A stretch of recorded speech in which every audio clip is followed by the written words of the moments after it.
Olá pessoal, tudo bem? Eu sou o professor Tiago e na aula de hoje a gente vai fazer o encaminhamento de uma proposta de produção de texto. Vamos lá? Essa proposta também é uma proposta do gênero Enem, ou seja, é um texto dissertativo, argumentativo, que trabalha com uma situação-problema e a gente vai precisar lançar aí uma tese sobre essa situação-problema e lá no final do texto apresentar pelo menos uma proposta de intervenção no sentido de reverter esse quadro adverso, beleza? Eu vou ler ali os textos com vocês e vou fazendo as explicações complementares. Sancionada a lei que permite internação compulsória de usuários de drogas. O governo federal sancionou a Lei 13.840, que autoriza a internação compulsória de dependentes químicos, sem a necessidade de autorização judicial. O texto, com alguns vetos, foi publicado nesta quinta-feira, 5 de junho, no Diário Oficial da União. Tá, gente? Essa matéria é do ano passado. Então, vamos lá. A lei sancionada trata da internação compulsória de dependentes químicos. O que significa a internação compulsória? Bom, existem três formas de internação, três caminhos para a internação de pessoas com problemas de adição, com problemas de vício, já em estágio avançado. A internação ela pode ser voluntária, que é quando o próprio adito, o próprio dependente químico pede a internação, e os médicos concordam que essa é a forma ideal, quando há essa boa vontade do paciente. Existe um outro tipo de internação, que é a internação involuntária. A involuntária, ela ocorre contra a vontade do paciente, mas ela é pedida por um familiar, uma pessoa próxima, tá? Ou ainda por um agente de saúde e ela depende de uma autorização judicial. Aqui que está o detalhe, gente. A internação involuntária, ela depende de um laudo médico e de uma autorização judicial. Bom, há também um terceiro tipo de internação, é desse que trata objetivamente a lei, que é a internação compulsória. A internação compulsória, ela não precisa de uma autorização judicial prévia. Quando um agente de saúde prevê ou entende que aquela pessoa, aquele dependente, precisa de internamento para a preservação da própria vida, ele pode solicitar essa internação e ela é feita de forma automática. A justiça tem que fiscalizar isso, tem que prever que o tempo máximo de internação é de 90 dias, mas ela é feita, a princípio, sem autorização judicial, beleza? Essa lei 13.840 trata deste último tipo de internação, ok? Tem uma imagem ali para ilustrar a matéria, a gente continua o texto. A norma estabelece ainda que a internação involuntária, portanto um outro tipo de internação, tá? Que tem autorização judicial, que é pedida por um familiar ou ainda por um agente de saúde pública. Tá? A norma estabelece ainda que a internação involuntária deverá ser feita em unidade de saúde e hospitais gerais com aval de um médico e prazo de 90 dias, tempo considerado necessário à desintoxicação. A solicitação para que o dependente seja internado pode ser feita pela família ou responsável legal. Gente, lembrando, isso para as internações involuntárias, o que é diferente da internação compulsória, beleza? Não havendo nenhum dos dois, ou não havendo, portanto, ali solicitação da família ou responsável, o pedido pode ser apresentado por servidor da área de saúde, assistência social ou de órgãos integrantes do Sistema Nacional de Políticas Públicas sobre Drogas, o SISNAD. A lei inclui no SISNAD as comunidades terapêuticas acolhedoras. No entanto, a permanência dos usuários nesses estabelecimentos de tratamento após o período máximo legal deve ocorrer apenas de forma voluntária, devendo o paciente formalizar por escrito a vontade de ser internado, ou seja, se uma pessoa, por qualquer razão, ficar internada aí por um período superior a 90 dias, isso tem que acontecer por sua própria iniciativa e aí, gente, a pessoa precisa assinar um termo legal, né? O texto estabelece que esses locais, as comunidades terapêuticas, que acolhem as pessoas em situação de adição, em situação de vício, devem servir de etapa transitória para a reintegração social e econômica do usuário de drogas. Ainda que o paciente manifeste o desejo de aderir às comunidades, será exigida uma avaliação médica prévia do dependente. Está aí um texto da Gabriela Coelho, consultora jurídica. Esse texto foi acessado aí, gente, em 1º de setembro do ano passado. Beleza? Então percebam, esse texto é basicamente descritivo, Ele traduz aí para uma linguagem leiga o que prevê a lei, nesses tipos de internação, ok? O texto 2, ele já é um texto de opinião sobre o tema. É um texto do Drauzio Varela, ok? O Drauzio Varela é um médico que eu acho que todo mundo conhece, né? Ele trabalha há bastante tempo em presídios e convive de perto, né? Com muitas pessoas que têm um histórico de adição. Então ele fala aqui, gente, como agente de saúde, mas também como uma pessoa que tem experiência em tratar com adição e vício em drogas. Portanto, ele fala de uma posição de autoridade, tá bom? Vamos lá. Posicionamento em relação à internação compulsória exige saber a natureza da enfermidade que aflige os usuários de crack. Ele começa o texto de forma já bastante clara em relação ao posicionamento dele. Sou a favor da internação compulsória dos usuários de crack que perambulam pelas ruas feitos zumbis. Por defender a adoção dessa medida extrema para casos graves, já fui chamado de autoritário e fascista, mas não me importo. A você que considera essa solução higienista e antidemocrática, comparável à dos manicômios medievais, pergunto: se sua filha estivesse maltrapilha e sem banho numa sarjeta da Cracolândia, você a deixaria lá em nome do respeito à cidadania, até que ela decidisse pedir ajuda? De minha parte, posso adiantar que, se fosse minha filha, eu a retiraria dali nem que atada a uma camisa de força. Para lidar com dependentes de crack, é preciso conhecer a natureza da enfermidade que os aflige. Crack é droga de uso compulsivo, causadora de uma doença crônica, caracterizada pelo risco de recaídas. É de uso compulsivo porque vai dos pulmões ao cérebro em menos de 10 segundos. Toda droga psicoativa com intervalo tão curto entre a administração e a sensação de prazer provocada por ela causa dependência de instalação rápida e duradoura, como a que sentem na carne os dependentes de nicotina. Bom, gente, o texto continua. Eu não vou ler o texto todo com vocês, mas vocês precisam fazer essa leitura, tá? Para a aula não ficar muito extensa, eu vou interromper a leitura aqui, mas você pausa lá o seu vídeo, você tem esse recurso, ok? Beleza? Faz a leitura do texto aí como um todo, porque ele é importante para a nossa construção argumentativa. Eu quero ler, na verdade, os últimos parágrafos desse texto com vocês, que ficaram aí no próximo slide, tá bom? A internação compulsória acabará com um problema? Que ele faz uma pergunta retórica, né? Uma pergunta que ele mesmo vai responder. Evidente que não. Especialmente se vier sem a criação de serviços ambulatoriais que ofereçam suporte psicológico e social para reintegrar o ex-usuário. Se esperarmos a avaliação e eficácia das internações pelo número dos que ficaram livres da droga para sempre, ficaríamos frustrados. É preciso entender que as recaídas fazem parte intrínseca da enfermidade. Ele vai fazer um comparativo com a cancerologia, né? E ele vai reafirmar aqui o seu ponto de vista. Tá aí, gente, esse texto foi acessado também em setembro do ano passado, beleza? Tá aqui uma pequena descrição biográfica do Drauzio Varela. E aí, vamos para a questão em si, para o enunciado. Bom, o enunciado modelo Enem diz o seguinte: a partir da leitura dos textos motivadores e com base nos conhecimentos construídos ao longo de sua formação, redija um texto dissertativo argumentativo em modalidade escrita formal da língua portuguesa sobre o tema internação compulsória de dependentes químicos. Como garantir o tratamento sem ferir direitos fundamentais, apresentando proposta de intervenção que respeite os direitos humanos. Selecione, organize e relacione de forma coerente e coesa argumentos e fatos para a defesa do seu ponto de vista. Então vamos lá, gente. Eu vou reler de novo a proposta do tema com vocês. Internação compulsória de dependentes químicos. Como garantir o tratamento sem ferir direitos fundamentais? Gente, a internação compulsória ela já é uma realidade, beleza? Ela já foi regulamentada por lei. Agora, o nosso papel aqui no texto, onde é que entra a nossa opinião? Como garantir o tratamento sem ferir direitos fundamentais? Esse é o nosso papel.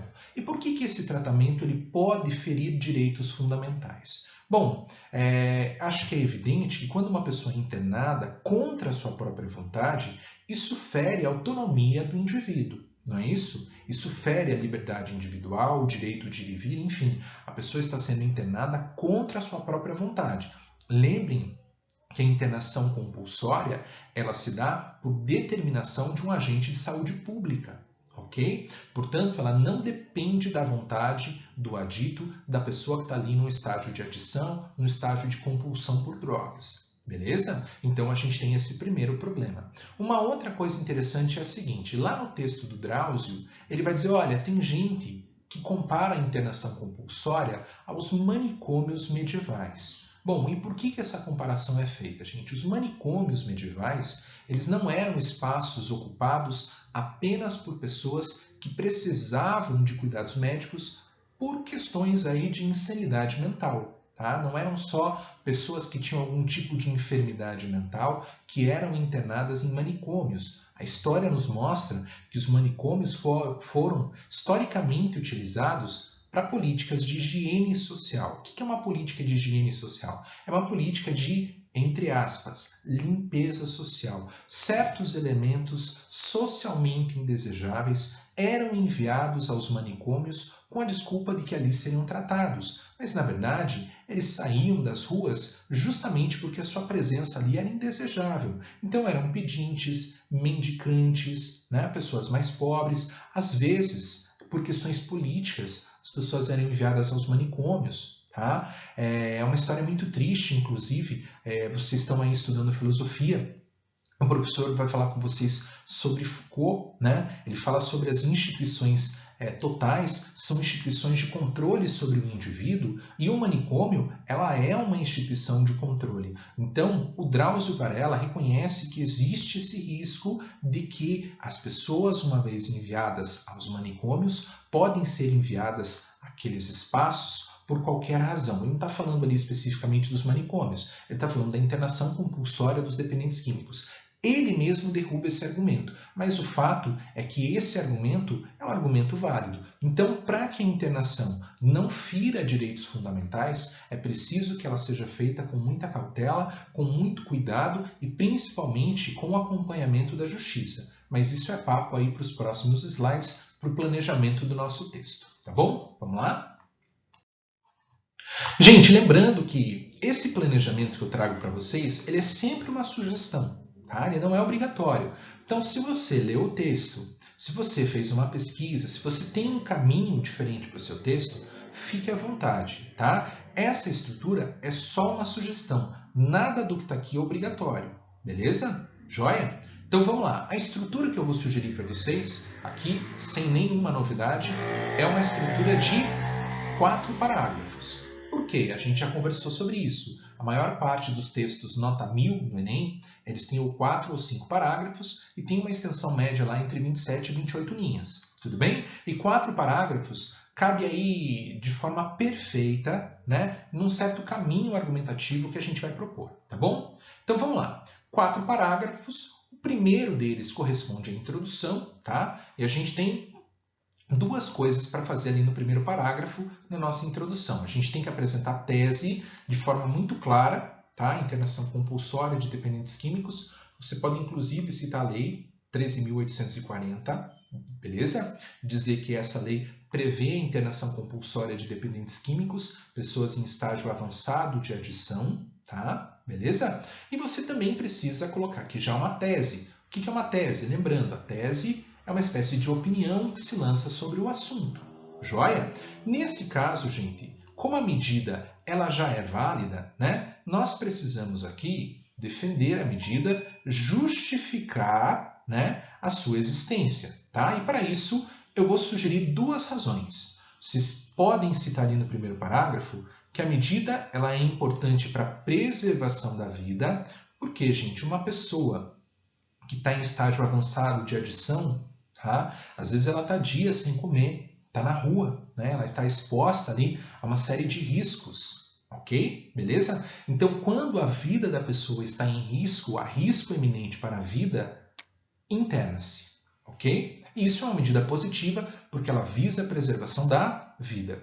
Segundo, gente, tutela de incapaz. O que é tutela? Tutela significa, assumir a responsabilidade sobre, assumir os cuidados. Entende-se que uma pessoa, né, viciada em drogas, que está principalmente no estágio avançado de adição, de certa forma ela é incapaz de cuidar de si. Portanto, é preciso que nós, enquanto sociedade, que o Estado tome responsabilidade, assuma a responsabilidade sobre essa pessoa, não é isso?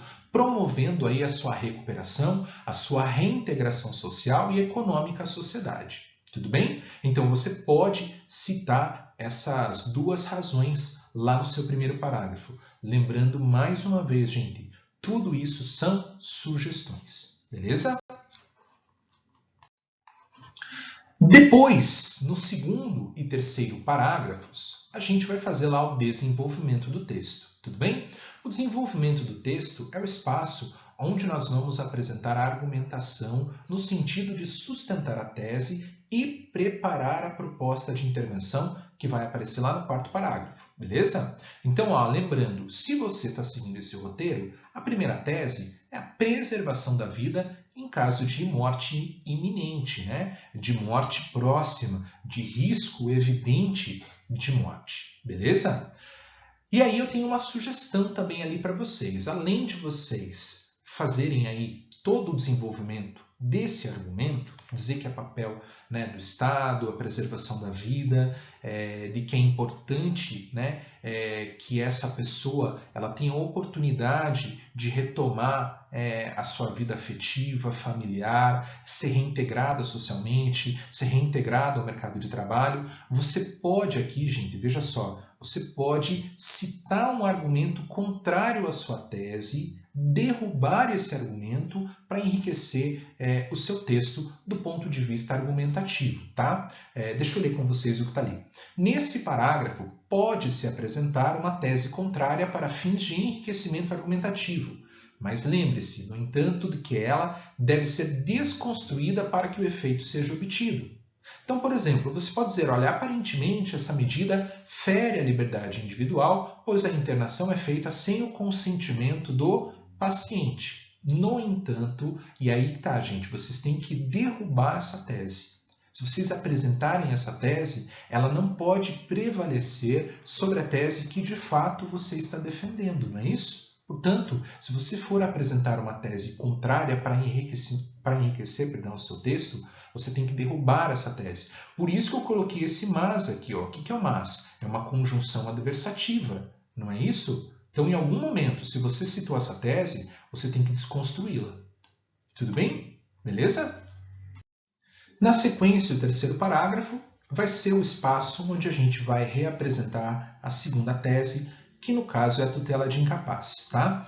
Gente, da mesma forma que nós fizemos no parágrafo anterior, a gente pode aqui apresentar uma tese contrária. Está ali o mesmo aviso para vocês, beleza? E ali uma sugestão de argumento contrário que vocês podem apresentar desde que esse argumento seja rebatido, desconstruído. Ó. A medida pode ser vista como uma política higienista, pode ser vista como uma maneira de se subtrair, se retirar do convívio social pessoas que sejam indesejáveis por alguns setores da sociedade. Tudo bem? Se você vai apresentar esse argumento, lembre-se de que esse argumento ele tem que ser desconstruído, ok? Beleza? Então vamos lá. Finalmente chegamos à conclusão. A conclusão responde nessa nossa estrutura ao quarto parágrafo. Na conclusão, a gente precisa fazer duas coisas. A gente precisa reafirmar a tese, não é isso? E apresentar pelo menos uma proposta de intervenção, identificando-se o agente social responsável, ou seja, qual é a medida e quem vai implementar essa medida, beleza? Eu trouxe aqui, gente, 3 propostas para vocês. Lembrem que elas são sugestões, ok? Talvez usar essas 3 propostas seja um excesso, um exagero, vai poluir o seu texto, tá? A conclusão vai ficar muito longa, beleza? Mas uma ou duas eu acho que é ok. Vejam quais são as propostas de intervenção. Treinamento e capacitação dos agentes de saúde pública. Por quê, gente? Esses agentes de saúde pública ou agentes sociais de ação social, eles precisam saber identificar se o caso daquela pessoa que está ali exposta é um caso de internação compulsória. Porque a internação compulsória ela tem que ser usada como última medida de preservação da vida e ela precisa sempre levar em consideração as necessidades da pessoa que é internada. Tudo bem? Quem são os agentes sociais aqui? O Ministério da Saúde, as secretarias estaduais e municipais de saúde. Então, há órgãos federais de saúde, né? Há órgãos estaduais e municipais. Todos precisam aí trabalhar em conjunto para capacitar essas pessoas para que elas saibam identificar os casos em que é necessária internação compulsória, tá?